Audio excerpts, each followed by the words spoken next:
Shalom Havarim. It's good to be back here with you again today. We are going to do a short tutorial. Well, I think it's going to be short on Stellarium, and so I can show you guys how to do your own calendars if you desire, and how to use the program so that you can actually watch from the comfort of your home the sun and the moon meeting on the horizons, and on opposite horizons. And of course, there's one thing that I wanted to share with you here on my main page. This is my main page. You'll see over here calendars, and that is updated. It now works. I didn't really know how to use it before, but I've learned a little here and there, and so today finally everything sunk in. I've got my songs, the songs that I sing, and then music videos, which is not videos as of yet. I've only done one. After I started doing the music videos, the first one that I did, shortly after that, I started live streaming, and since then I have not had the time to do almost anything else. And then of course, this last link is for the audio files, so that you can use the audio on your word processor. So if you'd like to be able to do that, that would be the surefire method of doing it, is to download the audio files here and put them in your processor. Okay. On better things, let me come down from this, and we'll open Stellarium.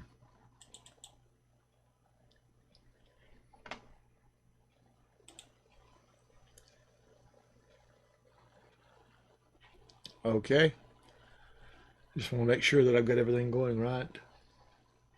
Okay, everything is going good.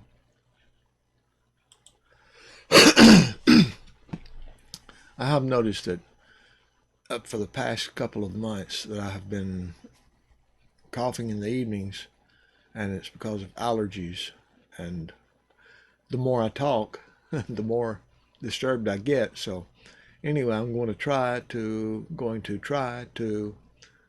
get through this and help you guys learn something at the same time.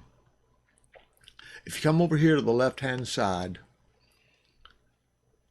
you will notice there's a location window. This is the main screen, the main windows that pop up. Location window, you will want to click on that, and you will want to set your location.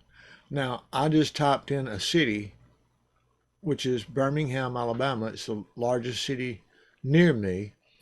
So it brings it up, and I'm close enough to that city that I don't have to be too particular about where my GPS markers are and where it's actually set.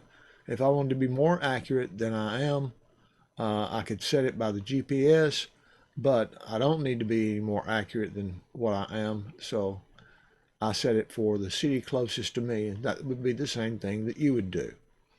Okay, and if you go down to the next one, that's date and time.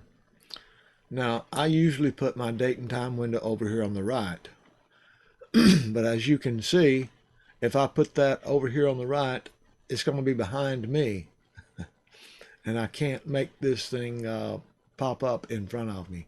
It'll always go behind me. So for tonight's sake, at least, I'll keep it over here on the left hand side. We have a pull down menu here, so I have to move it up just above the bottom.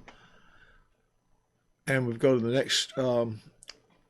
next pull down, and that's the sky and viewing options window.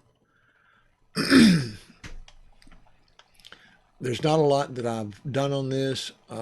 Atmosphere visualization, I turned that off. I think that's on when you first start the program. And this is not really all that important. The labels and markers, I pull it up just enough to make the major stars come out, like Betelgeuse, and then there's the other stars that are important, you know, for finding the navigation. There's Polaris, which is the North Star, and then you've got a star named Hamal. That's the original name, not the pagan name. I don't know what the pagan name is right now. Maybe Spica, but anyway, regardless, this is all a matter of choice. I have it in perspective view right now. Stereographic view is also very good, and stereographic is actually better in the sense that I can go out further. I'm only allowed a field of view of 160 degrees in perspective, but stereographic I can go out all the way to 235 degrees. So we'll move along. There's a lot of these things that are really unnecessary. You don't really need them, and we will go over the ones that you need and the ones that you don't need right away, at least the ones that I know of. Search window is like, for example, you wanted to find the moon. I did a search earlier on the moon. If I do the search for the moon in this video, I'm going to cut my microphone off because of the hotkey. So I will just click on moon like I have searched for it, and there it goes. It makes it look funky, but we'll center on the moon and we'll go in and take a look. It is the moon, and at this time of the year, and this is the correct time of year, it is a black moon. There's only just a very light color of white on the very edge of the moon down here.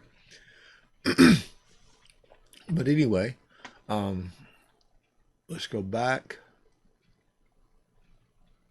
and let's straighten everything up.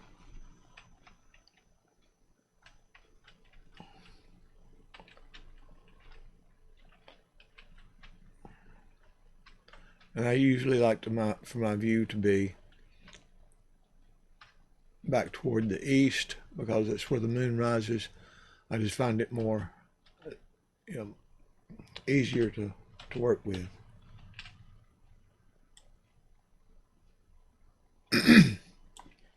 This green line that you're seeing is the horizon line, and it's confusing, especially if this thing goes full circle, but we'll try to keep it like this. The perspective view does not do that. The perspective view will keep it straight all the time. But anyway, let's go to the next button, configuration window. Now the configuration window, the first view, the main view, is so that you can save your settings. I always click on this if I've done something to the program that I want to keep, and I want it to be that way the next time I start the program. I'll come back here and hit Save Settings. The information window, the things that you want displayed fields of. I haven't messed with any of this. I don't need it to be able to do what I'm doing with Stellarium. So if you guys want to mess with this and take a look at some of it, that would be fine. Extras, the show the centering button, I've got that on. I deleted the show night mode button because I don't need that. There are other things on here that probably I don't need, like the show full screen button, because I'm using the window button, so all I got to do is go up here and minimize and then maximize here. Okay, this is the time button. I just use the current time on my system because I've got the system date and time, and that's good enough. Oh, and this time correction, I'm not even familiar with that. I haven't messed with it. It may be something that needs to be done with that later, but for now, mine's working just fine without any of it. Okay, you want to enable the keyboard navigation and mouse navigation. If these aren't clicked, you need to click on these. So that's basically all you need to know on that one. Scripts, I have no idea. I have not messed with these at all and have not needed to. Plugins, specific kinds of plugins that you can get. Most of this is actually for amateur astrologers. And then that takes care of the configuration button.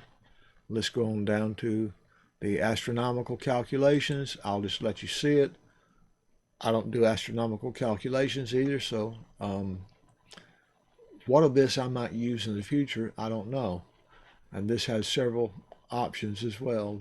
The ephemeris and the transits, phenomenon, graphics, graphs, not graphics, graphs, WUT, I don't know what that is, and the planetary calculator.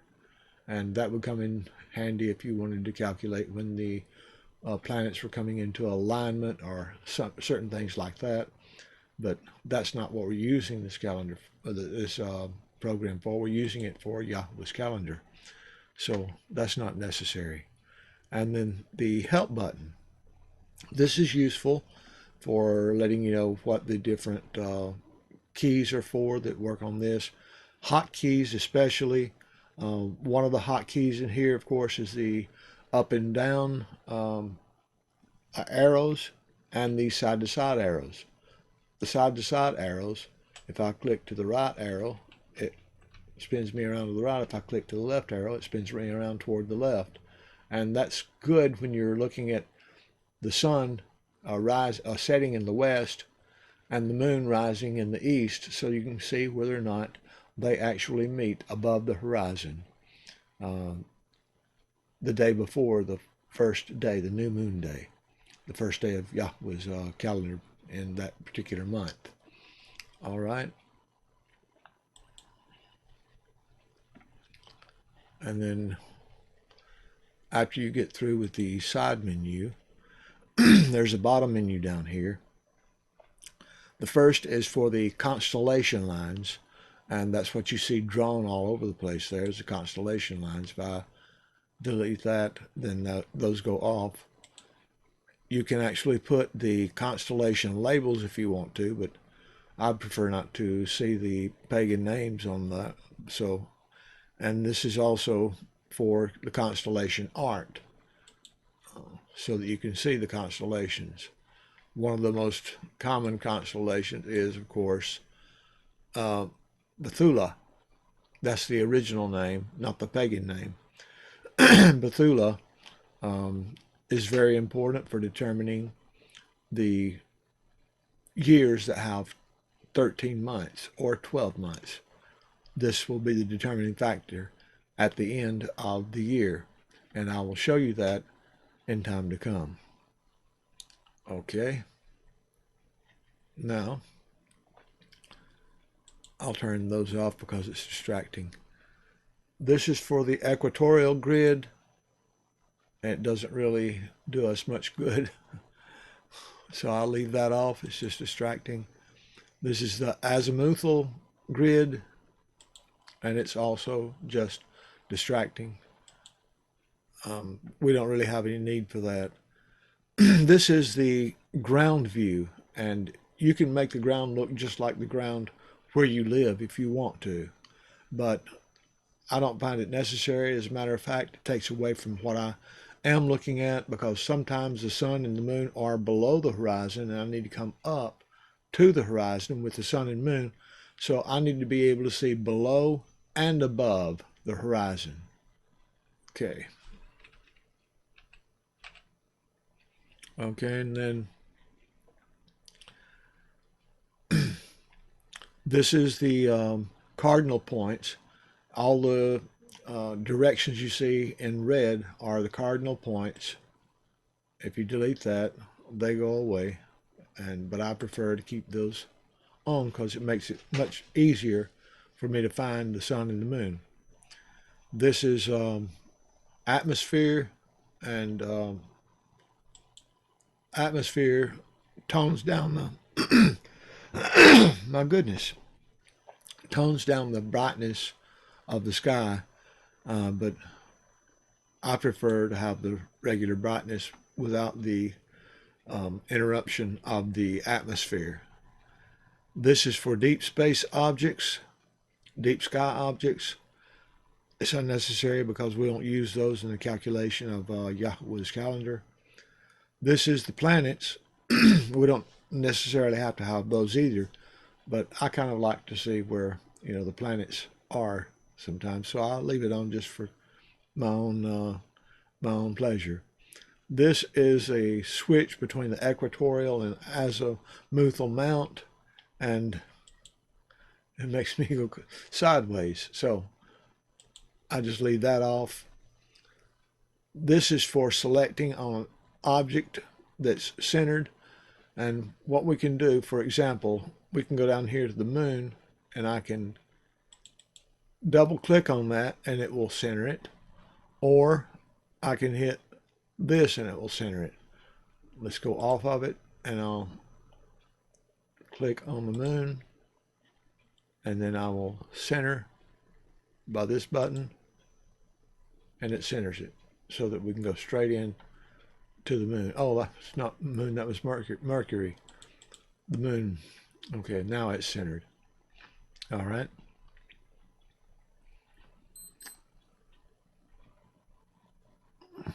Okay.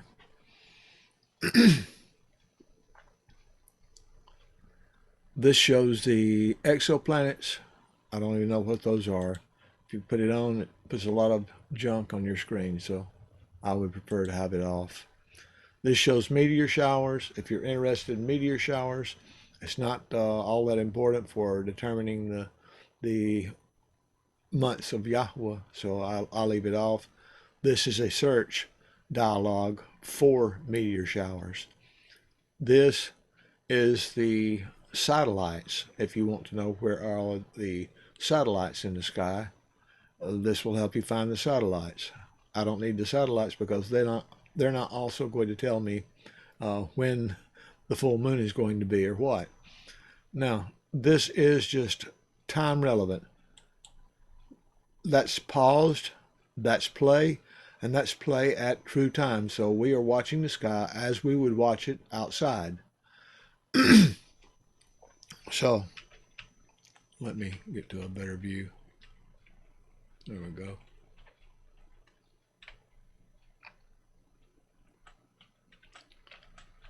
That's what we'll use later. Okay, if we need to go forward in time, we can go with the fast forward button.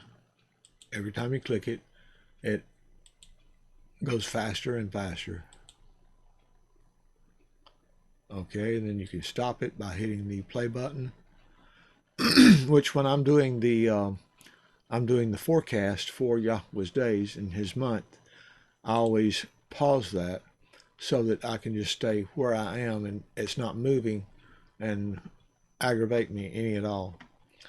And then we've got the on and off button, and if I hit this, it's going to turn it off and I have to reopen. So I'll not reopen at this time. So I'll not cut it off at this time. And then that takes care of the bottom menu, the side menu. The menu up here is just for astrology and different telescopes and views and whatnot. We don't need it, so I'm not going to actually cover this. If you want to know more about that, you can play around with it and see what you can do. but for finding what I'm looking for, it's unnecessary. Well, we do want to go over what is necessary, so let's pull this down. We'll go up to the last month that I forecast, which is month number 10, and 2020 going into 2021. So that means the month of January comes into play. If we look at this, I really have a frog in my throat. If we look at this, we can see that the new moon day, which is highlighted by NMD, and that's on just on not only on my calendar, but any calendars that I've seen, they present the new moon day that way. But that's the January the 28th, 2021. So January 27th would be the day before that, which would be this day, and that would be the day that the sun meets the moon on the horizon. So that would be 1/27/21. So that's what we would be looking for if we're wanting to forecast the next month. So let's go to Stellarium and go to January 27.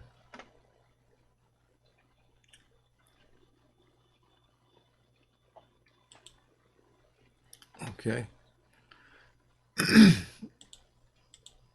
January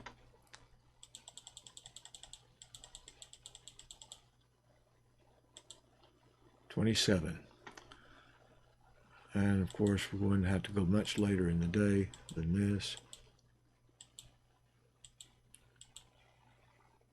That's about right there.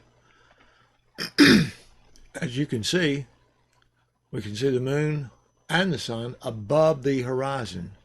So obviously, we want to go and look and see if the moon is full. It says 99.2% illuminated, so the moon is full. Let's click on the moon, center it, go and take a look to be sure that it is a full moon, and it is a full moon.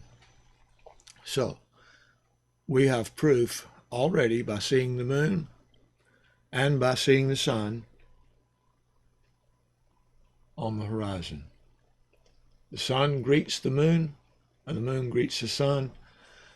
So that means the sun will set and the moon will go through the night, a full moon, leading the stars, and the next morning will be the first day of Yahweh's new month.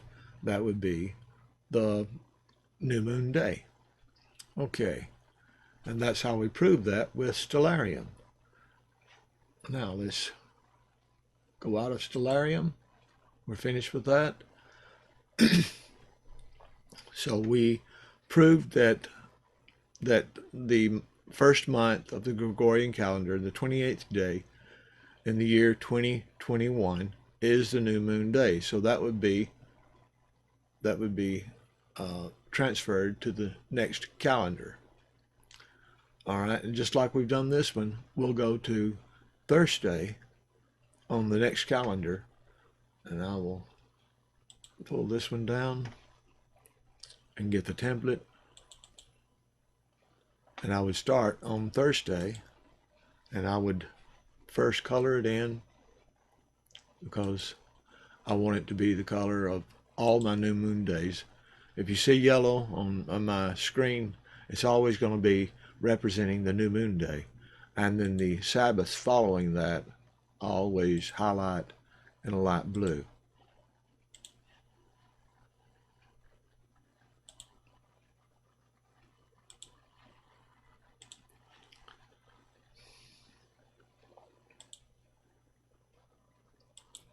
You get the picture. And from here, it's just as simple as putting in the days. This would be day 1.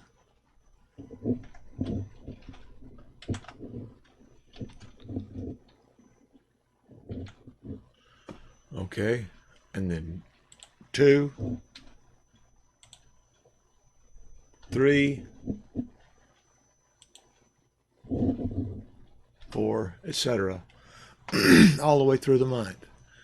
And then you would have to determine the next new moon day to determine how many days this month has in it. So we would have to advance, just like we did with the previous one. We would have to advance, and you can use several different types of methods to advance. You can actually just find it on your own, which is probably the easiest way, or you can go to one of several websites. One would be Moon Phases 2020. I use that to determine when the full moons are going to be, and sometimes you have to watch those because sometimes they're talking about from the international date line, so it's actually a day ahead or a day behind the time that you are in. So that can be tricky. So you have to make sure that the moon is full, completely full, and meets the sun on opposite horizons. And so when the moon greets the sun, then the moon travels as a full moon all night, leading the stars, and the following morning is the beginning of the new moon day, the first day of the month. And we'll go over some things about that. There's more important things that are necessary to talk about, but to do that, we need to be able to start filling in with the scriptures and explaining why in the scriptures that this is the way that Yahweh wants us to see it. And we need to use the calendar that Yahweh hung in the sky. We can transfer it to paper, but we always get it from the sky. We don't get it from Mr. Gregorian. And we don't name the days pagan days. Even in reference to the Gregorian calendar, and I knew doing the calendars like this, in reference to the Gregorian calendar, we would have to do something about the pagan names on the days of the week. And I know that it's not fully the pagan names, but it's in reference to the pagan names. Like Monday is Moon Day. We know that. And Sunday is Sunday. People worshiping the sun. We know that. So if you want to get away from those words, I go to great efforts to get away myself. I try not to mention the names of other mighty ones, and I do that to the best of my ability. And I feel like in my heart, I know in my heart that Yahweh is pleased with that. And it doesn't mean that if you use those names and those days, it does not mean that I'm going to condemn you. I don't condemn anybody. I don't judge anybody. I'm not the judge. Yahweh is the judge. And so what you feel comfortable with is up to you. And do what you feel is pleasing to Yahweh. So that being said, and everything being finished, if you need more information, I'm here. If you want me to do a study on something in particular about the calendars, I'll do that as well. Otherwise, I will just be teaching, just be sharing with you a little at a time about the calendars and, of course, the scripture that goes along with the calendar that Yahweh hung in the sky with 3 witnesses: the moon, the sun, and the stars. Shalom Chavarim, and as always, let's end with our favorite song. Good night.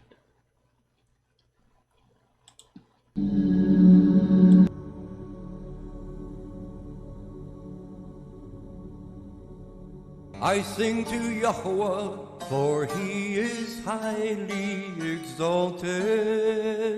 The horse and its rider he has thrown into the sea. Yah is my strength and song, and he has become my deliverance. He is my El, and I praise him, Elohim of my father,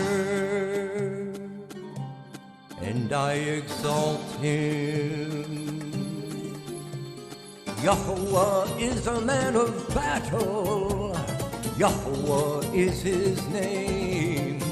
He has cast Pharaoh's chariots and his army into the sea, and his chosen officers are drowned in the sea of reeds.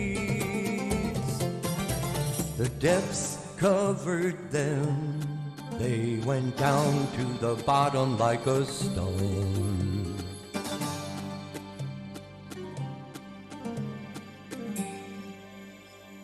Your right hand, O Yahuwah, has become great in power. Your right hand, O Yahuwah, has crushed the enemy.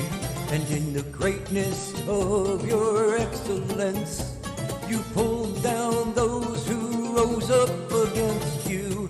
You sent forth your wrath, it consumed them like stubble, and with the wind of your nostrils, the waters were heaped up.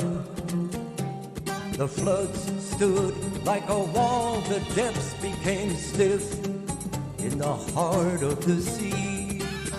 The enemy said, I pursue, I overtake, I divide the spoil, my being is satisfied on them. I draw out my sword, my hand destroys them. You blew with your wind, the sea covered them, they sank like lead in the mighty waters. Who is like you, O Yahuwah, among the mighty ones? Who is like you, great in Kodeshah, awesome in praises, working wonders? You stretched out your right hand, the earth swallowed them. In your kindness, you led the people whom you have redeemed. In your strength, you guided them to your Kodesh dwelling. Peoples heard, they trembled, anguish gripped the inhabitants of Pelasheth. Then the chiefs of Edom were troubled, the mighty men of Moab. Trembling grips them, all the inhabitants of Canaan melted. Fear and dread fell on them by the greatness of your arm. They are as silent as a stone, until your people pass over, O Yahuwah. Until the people whom you have bought pass over.